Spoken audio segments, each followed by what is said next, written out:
Bonjour à tous et bienvenue dans cette vidéo tutoriel de Pixhaker qui a pour but de vous montrer comment fonctionne l'application mobile mais également le site internet. Pour ceux qui ne connaissent pas l'outil, Pixhaker est dédié aux soignants et va permettre de venir automatiser la gestion mais aussi la sécurisation de vos photos et vidéos médicales. Donc ici je vais commencer par vous montrer l'application mobile. Donc je me mets dans le cas de figure où je suis en milieu hospitalier, je vois un patient en consultation et je dois prendre des photos ou des vidéos de ce patient. Donc je vais prendre mon téléphone ou bien ma tablette, je clique sur l'application Pixhaker et je me connecte à l'aide d'un identifiant et d'un mot de passe. Ici les choses sont allées un petit peu plus vite, pourquoi? Parce que mon appareil est équipé de Face ID. Mais si vous avez un lecteur d'empreintes digitales, de la même façon vous pouvez vous connecter plus rapidement. En l'occurrence, moi je travaille à temps partagé sur plusieurs établissements. Donc l'application ici me demande de choisir l'établissement dans lequel je travaille aujourd'hui. Et il s'agit du CHU Pixhaker, donc je le sélectionne et je clique sur suivant. Une fois que je suis connectée, j'arrive sur cet espace qui me propose de scanner une étiquette. Alors je vais prendre mon étiquette patient que je mets dans le cadre, je clique sur le rond blanc. Là, l'application va venir lire l'étiquette, je vérifie qu'il s'agit bel et bien de la bonne personne et je clique sur suivant. Donc on a bel et bien identifié le patient, donc on peut commencer à prendre des photos de ce dernier. Donc si on peut prendre soit 25 photos, jusqu'à 25 photos, soit prendre des vidéos. Là on peut prendre jusqu'à 5 vidéos d'une durée de 30 secondes chacune. Je précise que les vidéos peuvent être en HD. Et on peut également, lors de la prise de clichés, faire apparaître un flash ou un quadrillé. Et en l'occurrence, si je souhaite par la suite utiliser les fonctionnalités d'IA ou bien tout simplement les fonctionnalités de mesure automatique de Pixhaker, je peux prendre une photo en utilisant ce sticker. Ce sticker, qu'est-ce que c'est? C'est une mire de calibration qu'on va venir apposer sur la peau du patient. Si jamais c'est pas possible parce que la peau est trop fragile ou parce qu'on a une plaie qui est trop large, c'est pas grave, on la pose sur un abaissement qu'on tient le plus proche possible de la peau. Pourquoi? Parce que l'autocollant va permettre de calculer la distance entre la peau et le smartphone, mais également pour l'IA de jouer un rôle de colorimétrie pour différencier la couleur de la peau saine versus la couleur de la plaie. Là, en l'occurrence, j'ai pris une vidéo et 4 clichés, ça me suffit. Donc, je vais cliquer en haut à droite sur suivant. Et ici, j'apparais dans un espace qui va me permettre de venir récolter des données supplémentaires. Alors, d'une part, je vais pouvoir venir labelliser mes photos et vidéos avec des mots-clés. Ici, la liste de mots-clés est entièrement personnalisable et va me permettre par la suite de faire des recherches dans ma base de données en me basant sur ces mots-clés. Je peux également, si je le souhaite, en bas, ajouter une description, mais ça reste optionnel. C'est également une option, mais c'est assez intéressant, on peut décider de répondre à un questionnaire. Alors ici, il faut savoir que chaque service peut avoir autant de questionnaires qu'il le souhaite. Les questionnaires sont entièrement personnalisables, c'est-à-dire que vous pouvez les créer de toutes pièces, ou bien on peut mettre à disposition des questionnaires qui ont été validés scientifiquement. Ici, en l'occurrence, dans cet exemple, étant donné que j'ai un patient qui est porteur de plaie, je vais sélectionner le questionnaire de plaie. Et je vais le remplir. Donc ici, on va dire qu'il s'agit d'une plaie suivant brûlure, où est localisée la plaie sur l'avant-bras gauche. Suivant. Quel est le protocole du pansement? Là, j'ai pas le temps d'y répondre, donc je clique sur suivant. Et ici, j'ai une première option qui apparaît, qui va être de détourer une zone. Donc si je prends une photo prise précédemment avec le sticker, la photo apparaît à l'écran et là, avec mon doigt, je vais pouvoir détourer une zone donnée. Hop, je recommence. Si jamais il y a une erreur, on clique sur effacer. Et là, en détourant la zone de façon semi-automatique, l'application me donne la surface ainsi que les grands abscisses, longueur, largeur. Donc ici, on peut détourer ce qu'on veut. Ça peut être la zone d'une brûlure, d'une eczéma, une cicatrice ou autre. Je clique sur suivant et ensuite je viens remplir mon questionnaire qui, encore une fois ici, est sur un cas de figure plaie. Mais si je ne souhaite pas répondre aux questions, je ne suis pas obligée de le faire. De ce côté-là, rien n'est obligatoire. Là, j'ai fini, j'ai pas le temps d'aller plus loin, donc je clique en haut à droite sur terminer. Je retourne sur cette vue, je vérifie que tout est correct, c'est bon, et je clique sur terminer. Et là, normalement, avec mes explications mises à part, bien sûr, en 30 secondes, vous êtes capable de prendre des photos et vidéos, de récolter des données annexes à travers les mots-clés, les réponses aux questionnaires, mais également les descriptions. Toutes les données sont stockées sur des serveurs HDS. HDS, c'est hébergeur données de santé, mais en plus, toutes les données sont accessibles en temps réel par les membres de votre service et ou par d'autres confrères au niveau de l'établissement. Maintenant, pour vous montrer le reste de l'application mobile, on a en bas à gauche un onglet photos. Dans cet onglet, je vais pouvoir retrouver toutes mes photos qui sont triées dans des tourniquets. Donc un tourniquet, c'est ça, on va de droite à gauche. Si je clique sur une première photo, j'arrive, dans une séquence. Une séquence, qu'est-ce que c'est? Ça reprend la notion de séjour, c'est un passage avec un patient. Et ici, je vais retrouver toutes les photos, vidéos, réponses au questionnaire, mots-clés. Ici, dans le tourniquet Vos séquences, je retrouve toutes les séquences photos que j'ai pu prendre, mais en dessous, on voit que j'ai deux autres tourniquets qui apparaissent. En disant que je suis ici dermatologue, donc je vais également avoir accès aux photos prises par le service de dermatologie, mais étant donné que je travaille également avec mes confrères chirurgiens, j'ai accès au groupe de chirurgie plastique pour voir les photos qu'ils prennent également sur les patients qu'on a en commun. Donc ici, l'idée, si vous voulez, est de venir sécuriser la donnée au bon endroit, mais de la laisser accessible à qui de droit en temps réel. Ensuite, en bas à gauche, on a un onglet patient. Alors en haut, on voit qu'on a une barre de recherche qui permet de faire des recherches par nom, prénom, numéro NIP. Ici, je vais cliquer sur le dossier de la patiente Auxilia et quand j'arrive dans son dossier, je vais retrouver toutes ces photos, qu'importe qu'elles aient été prises par moi ou par un confrère. Donc encore une fois, l'idée ici est de pouvoir récolter les photos du patient, mais travailler aussi de façon collaborative. Quand je clique en bas à droite, j'arrive dans un chat sécurisé qui va permettre d'avoir des conversations, notamment des conversations groupes. Ici, je peux envoyer une question, un message de mon choix, qu'importe, c'est du texte, c'est un champ libre. Mais je peux aussi, si je le souhaite, en cliquant en bas à gauche sur le plus, envoyer une séquence photo. Donc ici, c'est pas seulement la photo qui va être envoyée, c'est l'intégralité des données qui font la séquence, c'est-à-dire là, les photos vidéo, les mots-clés, les réponses au questionnaire. Donc l'avantage de la messagerie ici est double. D'une part, il va être de gagner du temps. On arrête de chercher des photos d'un côté et des données de l'autre, mais également de venir sécuriser les échanges. Ensuite, en bas à droite, on a un onglet réglages qui est assez classique, je ne m'attarde pas dessus, mais ici on peut modifier son mot de passe, contacter l'équipe support de Pixacare et on peut également accéder à des tutoriels comme celui-ci sur notre plateforme YouTube. Maintenant, je vais passer sur la présentation du site internet. Alors, contrairement à l'application mobile, vous allez retrouver sur le site internet des modules qui sont supplémentaires et on a notamment un module d'IA qui va permettre d'analyser de façon totalement automatique les plaies. On a un module de suivi de la cicatrisation qui permet soit aux patients de se prendre en photo en toute autonomie s'ils en sont capables, soit aux IDL de prendre en photo les patients. Et on a également un module de suivi de la cicatrisation que je vais vous présenter tout de suite. Donc quand on est sur le site internet, on s'y connecte avec le même identifiant, le même mot de passe et on arrive ici sur l'accueil. Et ce qu'on voit, c'est que sur la gauche, on a différents onglets. On va commencer par le haut avec l'onglet Ma galerie. Dans cet onglet, je vais retrouver toutes les photos et vidéos que j'ai pu prendre. Donc j'ai en haut une barre de recherche toujours qui va me permettre de faire des recherches par mots-clés, nom, prénom ou bien par date, c'est-à-dire à une date précise ou à une période indiquée. Et on peut bien évidemment faire des recherches combinées, c'est-à-dire faire des recherches en combinant plusieurs mots-clés, une date, ainsi de suite, ainsi de suite. Sur la droite, ici, vous avez un petit module de comparaison de photos qui est assez utilisé par nos utilisateurs. Pourquoi ? Parce qu'il permet de venir sélectionner des photos qui appartiennent à un ou plusieurs patients et de venir les comparer. Donc là, toutes les photos apparaissent les unes à côté des autres. C'est très utilisé lors des staffs pour voir les cas de la semaine, pour faire des avant-après ou tout simplement lors d'études pour montrer en fait les évolutions. Je peux toujours télécharger l'ensemble de ces photos en cliquant sur le bouton télécharger, mais autrement, notez que nous ne compressons pas la qualité des photos, donc vous gardez la qualité maximale que vous offre votre appareil et vous avez notamment un zoom x10 qui reste disponible. Maintenant, si je clique sur une photo de plaie, spécifiquement de plaie, qui aura été prise avec le sticker, je vais pouvoir faire fonctionner notre IA en cliquant sur le bouton qui est ici en haut à droite, qui indique analyser la plaie. Donc ici, l'analyse IA va se faire en deux étapes. Dans un premier temps, on va avoir une analyse dimensionnelle qui va vous donner la surface et toujours plus grande longueur, plus grande largeur.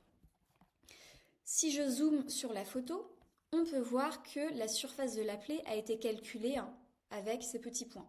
Si jamais je ne suis pas d'accord avec l'analyse dimensionnelle, je peux sélectionner en cliquant sur les petits points et les faire bouger afin de modifier du coup la taille de la plaie en fonction de mon estimation personnelle. Les résultats auront été modifiés en haut à droite et ensuite je clique sur l'analyse tissulaire pour passer à la deuxième étape qui va être le calcul de bourgeonnement, fibrine et de nécrose. Et ici on a une analyse complète. L'intérêt de l'IA ici est multiple. Le premier va être de vous faire gagner du temps. Le deuxième va être de permettre à n'importe quel soignant, qu'importe qu'il soit spécialiste des plaies ou pas, de venir capter une donnée qui est correcte et d'effectuer une analyse. Ça va permettre également de permettre aux patients d'avoir plus de confort, étant donné qu'ici la photo est prise à distance, on n'a pas besoin de poser une réglette ou un calque sur la plaie du patient, on lui apporte donc plus de confort. Je clique ici sur terminer, étant donné que les résultats me conviennent. Autrement qu'il s'agisse d'une photo de plaie ou pas, je peux cliquer en haut à droite sur la petite réglette et je peux venir effectuer des mesures entre un point A et un point B. Hop. Ici également, vous pouvez toujours télécharger les données en cliquant sur le bouton télécharger. Donc là, vous aurez la photo qui sera téléchargée avec ses métadonnées dans son format d'origine. Donc ici, c'était votre onglet Photothèque qui vous permet véritablement de faire la gestion de vos photos et vidéos au quotidien. Maintenant, sur la gauche, on a l'onglet Mes patients. Dans cet onglet, je vais retrouver tous mes patients, les miens que je suis personnellement, ceux de mon service, soit à un autre endroit, j'y viendrai dans un instant. Ici, on a tous les dossiers des patients. On peut également faire des recherches par nom, prénom, numéro NIP en haut. Et quand je clique sur le dossier de ce patient, je vais venir voir toutes ces photos, qu'importe qui les a prises. Et sur la droite, on voit tout de suite qu'on a un encart qui s'appelle Examen général, qui, si je le souhaite, peut contenir des informations sur l'état de santé général du patient. On n'est pas obligé de le remplir, c'est optionnel. Ce qu'on voit ici, ce sont d'autres sous-onglets. On a un sous-onglet documentation qui va ici contenir la vue de suivi de la cicatrisation de toutes les lésions du patient, qu'il s'agisse de plaies, de cicatrices ou autres. On a ici un sous-onglet fichiers dans lequel vous allez pouvoir venir déposer des fichiers qui concernent le patient. On sait qu'ils arrivent souvent en rendez-vous avec des comptes rendus d'examen. C'est un endroit notamment où vous pouvez les déposer. Et le sous-onglet télésuivi sur lequel je reviendrai tout à l'heure. Ce qui va m'intéresser ici va être dans un premier temps le sous-onglet documentation. Ici, je vais retrouver tous mes questionnaires et dans le questionnaire plaie, je vois ici que mon patient a une plaie, une seule. Si jamais mon patient en a plusieurs, je peux en créer ici manuellement, soit depuis le site internet, soit depuis l'application mobile. Moi, ce qui va m'intéresser, ça va être de voir le suivi de la cicatrisation de la plaie numéro 1. Donc, je clique dessus et j'arrive ici sur cette vue avec des tableaux. Donc, sur la gauche, je vais avoir les données brutes, c'est-à-dire les photos et vidéos prises aux dates indiquées avec en dessous les réponses brutes au questionnaire. Et sur la droite, je vais avoir des courbes d'analyse qui auront été créées en prenant les données soit de l'IA, soit du détourage manuel et ou du questionnaire. Donc, pour vous commenter ce que vous voyez, sur la droite, la grande coupe verte va être l'évolution de la taille de la plaie à travers le temps. Tandis qu'ici, vous avez l'évolution du taux de fibrine, bourgeonnement, nécrose, donc le contenu. Ce qu'il faut savoir, c'est que cette vue en tableau est faite à partir du questionnaire auquel vous avez répondu. Donc, en fonction du questionnaire que vous avez, vous pouvez avoir des courbes totalement différentes. Donc, gardez à l'esprit que ce que vous voyez ici est entièrement personnalisable en fonction de vos besoins. Une chose qui est intéressante va être la ligne qui apparaît comme ceci en pointillé. Cette ligne représente le protocole de soins. Donc ici, je vais avoir tout l'historique du protocole de soins. Donc je peux voir les évolutions. Et cette ligne va me permettre de voir la corrélation potentielle entre nouveaux protocoles de soins et amélioration favorable, défavorable de la cicatrisation. Donc ça permet d'avoir un marqueur visuel. Ensuite, si je clique sur Retour, j'arrive à nouveau dans le dossier du patient. Maintenant, ce qui va m'intéresser va être de vous montrer sur la gauche les onglets qui sont en bas. Donc ici, on a le groupe de services de dermatologie. Alors qu'est-ce qu'un groupe? C'est simple, c'est un espace dans lequel on vient ranger des utilisateurs et des patients. Concrètement, on met qui on veut, où on veut, mais dans la pratique, on recrée souvent les groupes sur l'exemple des services existants. Donc encore une fois, dans cet exemple, disons que je suis dermatologue, donc j'ai accès à mes photos, mes patients, et en dessous, je vais avoir accès à toutes les photos prises par les membres de mon service, et idem, dans patients du groupe, je vais avoir tous les patients de mon service. Et dans la même logique, parce que je travaille avec certains de mes confrères, j'ai accès à leurs photos. En bas, nous avons l'onglet messagerie qui reprend exactement le même contenu qu'on vous a montré précédemment sur l'application mobile. Et maintenant, je vais vous montrer notre module de télésuivi. Donc pour ce faire, je me mets dans le cas de figure où je vois maintenant un patient pour la dernière fois avant qu'il quitte l'hospitalisation. Donc je vais sur le dossier de mon patient, j'ai peut-être ou pas pris des photos de lui lors de la consultation et je vais sur son dossier cliquer sur le bouton télésurveiller. Donc là j'ai deux options. Soit le patient est capable de se prendre en photo lui-même et je sélectionnerai l'option de gauche, soit ce n'est pas le cas et c'est une idéale qui, je le sais, va passer à son domicile, qui prendra à ce moment-là les photos. Ici, je vais vous montrer l'option de gauche. Donc, je sélectionne le service auquel le patient est rattaché. Et ici, je vais nommer mon télésuivi, donc télésuivi du bras gauche par exemple. Et ici, je vais mettre le message de mon choix. Donc, c'est un champ libre, vous écrivez absolument ce que vous souhaitez. Ensuite, je peux sélectionner un questionnaire patient. Alors attention, le questionnaire que je vous présentais avant est un questionnaire médical uniquement accessible par l'équipe de soins. Ici, ce n'est pas le même questionnaire. C'est un questionnaire qui est dédié aux patients. Cependant, dans la même logique, vous pouvez avoir plusieurs questionnaires patients et les personnaliser.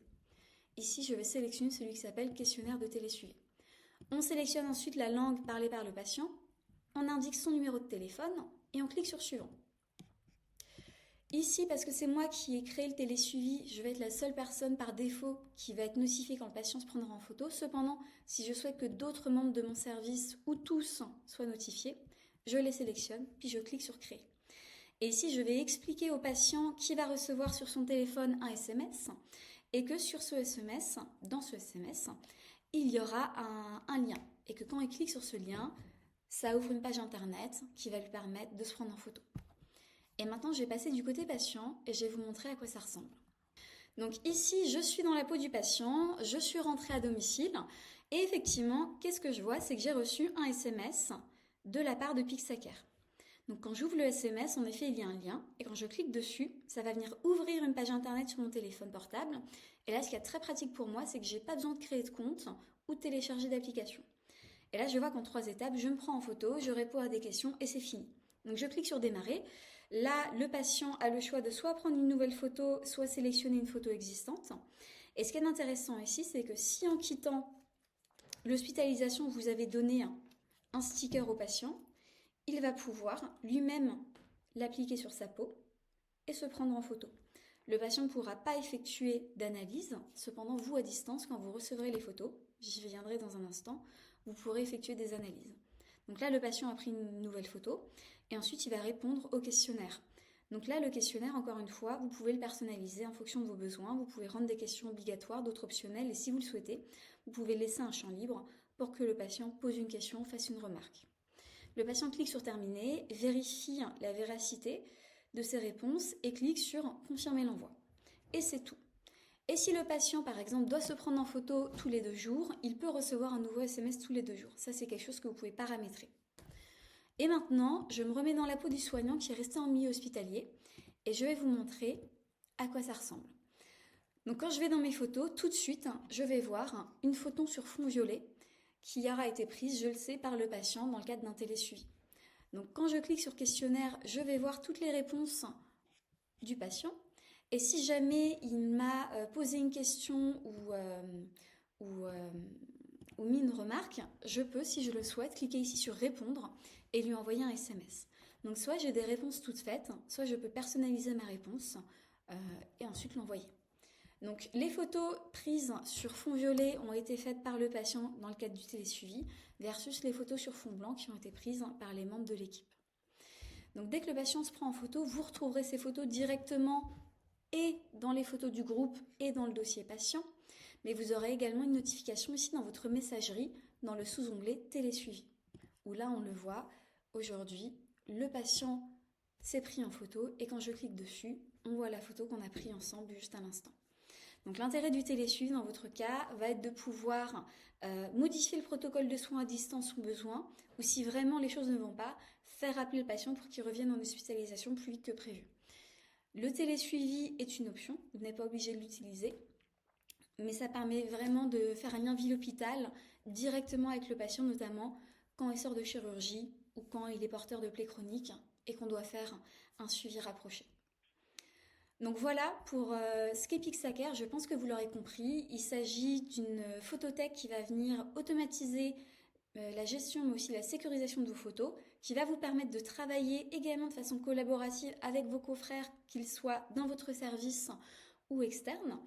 Et c'est aussi une application qui va vous permettre de gagner du temps à travers l'analyse IA, les partages des photos et qui va vous permettre de mieux suivre vos patients, que ce soit à travers le module de télésuivi ou tout simplement à travers le module de suivi de la cicatrisation. Merci d'avoir suivi ce tutoriel. N'hésitez pas à nous contacter si vous avez des questions à contact@pixhacker.com. Merci et à bientôt. Au revoir.